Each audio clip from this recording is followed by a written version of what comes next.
So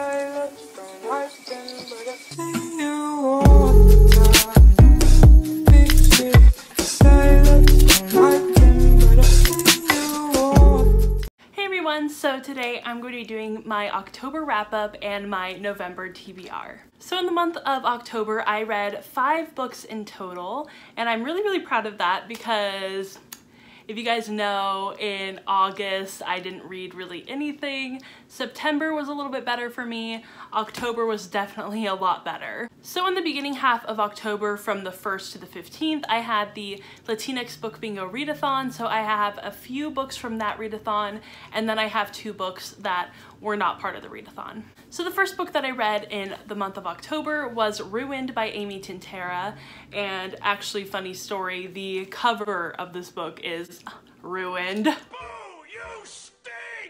I gave this book initially I gave it a 4 out of 5 stars, then I changed it to a 3 out of 5 stars. I just didn't really end up liking this book all that much. I'm very proud of myself for finishing it because I had tried to finish it earlier this year, did not work out. This book is okay. It's an okay fantasy, pretty run-of-the-mill, not super interesting one way or the other. There were some really interesting kind of different elements to it, but other than that, kind of by the end it just felt like every other fantasy, but it wasn't really that great. The writing was okay, the plot was fine, the characters were okay, kind of forgettable. Not the greatest. I did really love the prince character, and he did have half of the perspective, so I did really enjoy that aspect of this book. I think his point of view was the standout part of this book. Other than that, I wasn't really impressed by anything. So yeah, definitely the prince character in this book, I can't even remember his name, but I loved his personality and I loved his point of view, so that was about it. The next book I read for the Latinx Book Bingo readathon was a lot better, and that was The Girl at Midnight by Melissa Gray, and I absolutely love this book. I gave it about a 4 out of 5 stars, or maybe a 4.5, I can't remember, but I did really end up enjoying this book. It's kind of a mix between magical realism and fantasy. It's like if they had a baby, and that would be this book. I definitely really enjoyed it. I loved the atmosphere. I loved the writing was so beautiful. The characters were awesome. The plot was awesome. The world building was so interesting. It wasn't like, it was enough world building, but not too much where it gave everything away. There's still some things that I'm really interested in learning about that I'm hoping will be addressed in the next book, which I actually own. And yeah, I really enjoyed this book. This was a great short fantasy read, and I'm definitely really excited to get into the second book. The next book I read is kind of my child, my baby. I love it so much. I read it in one sitting, and I gave it 5 out of 5 stars, and that is Annalee in Real Life by Janelle Milanes, and I freaking loved this book so much. It was so good. I started reading it one night and I just could not put it down. I think I went to bed at like 1 o'clock in the morning that night, and I freaking loved this book so much. Like, I could not put it down. There's just no way I was gonna put it down.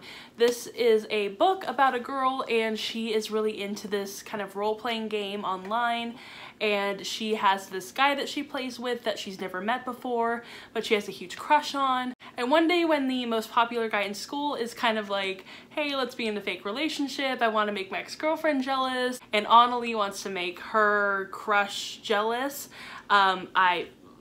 it's amazing. They get into a fake relationship and it's freaking fantastic. It's amazing. It's beautiful. I also mentioned this in my fat/plus size recommendations video, which definitely fits into that, and I freaking loved this book so much. Like, I don't know how to explain my intense love for this book. It's just amazing. I 100% recommend checking it out. Janelle Milanes also has another book, The Victoria in My Head, and that's a really awesome book as well. It's also kind of lower YA, so I think the main character in that book is about 15, like freshly 15, so she's pretty young. This character I'm pretty sure is a little older than 15, so this is on the older end. The Victoria in My Head is a little bit on the lower end. So if you're looking for a book that has a character that's under the age of 16, then The Victoria in My Head is for you. This book in particular, I just loved. This was also for the Latinx Book Bingo readathon. It was the last book that I finished, It was incredible, such a great way to end that readathon. And yeah, I 100% recommend it, like I said, and go check it out. Let me know how you like it, and we can gush over it. It's amazing. The next book I read is part of one of my all-time favorite series, and I love it so much, and that is Escaping from Houdini by Kerri Maniscalco. I love this book so much. I love this series. I am trash for it. I am literal trash for this trash series. I mean, it's not a trash series. It is just, it's my beautiful baby. It is my beautiful angel series, and I love it so much, and it's gorgeous, and I freaking love it so much. I literally would never in my life expect to enjoy a mystery series so intensely. I mean, that's kind of a lie because I do love the Charlotte Holmes books, but I mean, those two series are like so surprising to me that I actually really enjoy those, because I have never ever been a mystery person. Like, I do enjoy my, you know, true crime podcasts and stuff like that, but that's so different than enjoying mystery novels. But for some reason, these books they just speak to me on some level that I don't understand, and I love them so dearly. And I love Audrey Rose. Like, her as a character, she is just so precious and amazing and talented and smart and headstrong, and I love her so much. She is just so wonderful. I love Thomas Cresswell. I love this entire plot. It was so amazing and fun. And this was actually another mystery that was so hard for me to figure out for some reason. Like, I kept pinning it on other people, and like it wasn't working. And that was the same for Hunting Prince Dracula, so another really great mystery, and I cannot wait for the fourth book. And the last book that I read in October was The Wicked Deep by Shea Ernshaw, and I just filmed a review for that book, so if you want to see that review, if it's up by now, I'm not sure which video I'm putting up first, so if this video is second, then I will link the review down below. And yeah, this was a really beautiful book. I gave it 5 out of 5 stars. This was a book that I was super hesitant to go into. I wasn't sure I was going to like it, but then it ended up surprising me, and I ended up absolutely loving it. It's so beautifully written.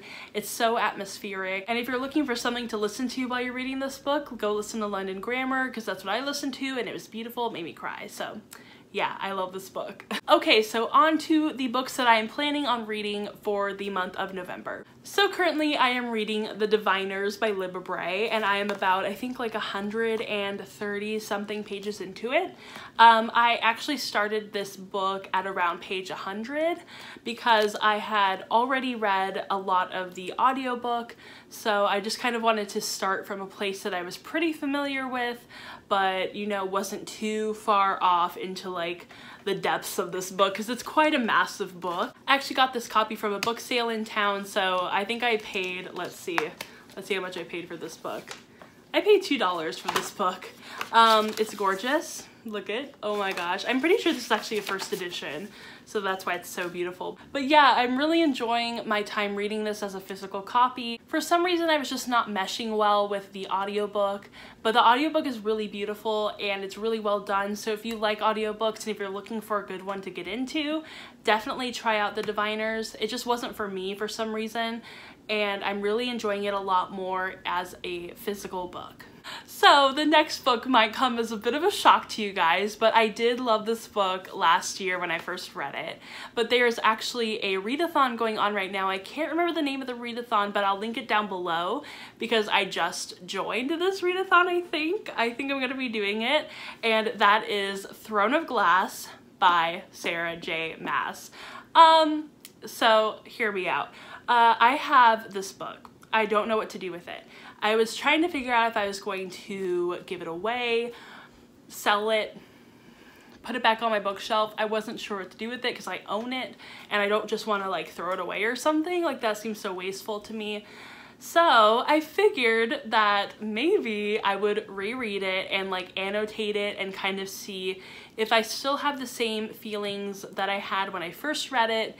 And yeah, because I really actually enjoyed this book and I had such a good time reading this series. Currently, my feelings are a little kind of on the fence. I know that I do criticize Sarah J. Maas and the series a lot, but that's mostly because I had such intense feelings for it last year and it has really let me down in a lot of aspects, so that kind of, you know, hurts my heart a little bit. It makes me a little emotional, it makes me kind of sad. I'm actually getting emotional over books. I do that all the time. But anyway, so I feel like the only reason I criticize this book a lot and that I made that video and I made, you know, I talk about the lack of representation in this book is because I actually care about this book and I actually care about this series and I think that she can do better. And if I did not care, I wouldn't say even probably a single word about this book because I would never care. I would just not care. I'd just be like, well, that's how it is.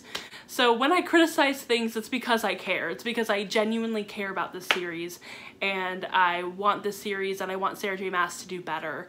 So I would really love to try and give this another chance or just like reread it again. And yeah, I remember reading this for the first time. I think I might have given it either a 4 out of 5 stars or a 5 out of 5 stars. I really enjoyed this first book. And I'm very interested in seeing how much it changes from the first book to like even the second and third books, because it does take quite a significant shift after this first book. So anyway, really excited. It's not too long of a book, pretty short, and yeah. So I'm interested in seeing what I think about this. The next book I want to read in November is Sawkill Girls by Claire Legrand, and this was actually a book that I had been planning on reading in October, but I ended up taking a little longer than I expected to with Escaping from Houdini, so I didn't end up getting to this book, but I am hoping to get to it. It sounds super interesting, and I know a lot of people absolutely love it, and it sounds like a book that's kind of right up my alley. But yeah, I'm really excited to get to this book, and I think it's gonna be a new favorite, hopefully.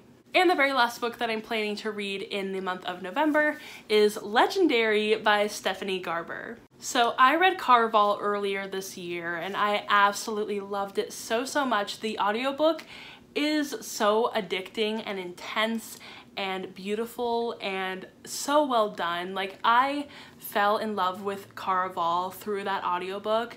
And it was fantastic. It was just such a great audiobook. If you are on the fence about reading Caraval, please check out the audiobook. It's so wonderfully done.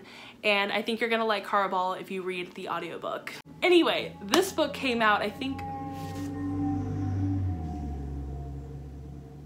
anyway, I'm pretty sure this book came out sometime this year, and it is so beautiful. It's just so gorgeous. And I'm really excited to read this book. I know a lot of people who have read the first book and kind of like were like meh about it, and then read this book and were like super in love with it. So I'm hoping that I'm going to be the same way. I hope that I really love this book, because I did give Caraval a 4 out of 5 stars. I really enjoyed it, but it wasn't like the best thing in the world, but I, you know, really enjoyed it. So I'm excited to get into Legendary and see what I feel about it and see if I have the same kind of feelings like everyone else does. And yeah, it's just such a beautiful book. Like, look at how gorgeous this book is. Like, it's so pretty. Like, wow, like just so gorgeous. Alright, so that was my entire October wrap-up and November TBR. Let me know the books that you read in October and the books that you're planning to read in November. And I hope you guys enjoyed this video. If you did, go ahead and give it a thumbs up and subscribe to my channel. Also, go ahead and check my social media links down below and follow me on like Instagram, Twitter, Goodreads, all of those fun sites. And I will see you guys in my next video. Bye!